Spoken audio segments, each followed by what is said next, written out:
I want to talk about Barrett Brown as well, and why his case is something that is so important and that all journalists, I think should really be paying attention to, because ultimately what he did is he took a link to something and he copied it and he posted it on the internet, and so now he's disseminating information that happened to have been stolen via a hack, and he's facing up to 105 years in prison. And how are people supposed to understand this case? Again, Barrett Brown, not a little bit of an unsavory, character, somebody who put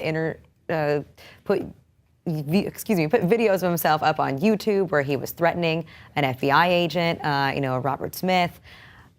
That is something that maybe people find inexcusable, but what's at the heart of his case? Well, at the heart of his case is freedom of the press.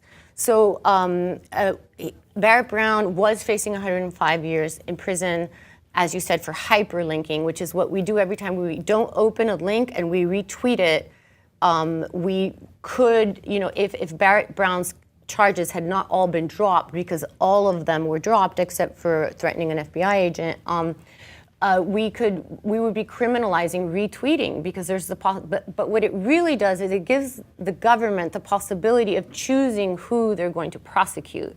So if they want to retweet, if they want to prosecute someone like Barrett Brown, which is really had this dogged determination to expose the surveillance security state and the security contractors, and I guess that needs to be explained. There's not a lot of awareness.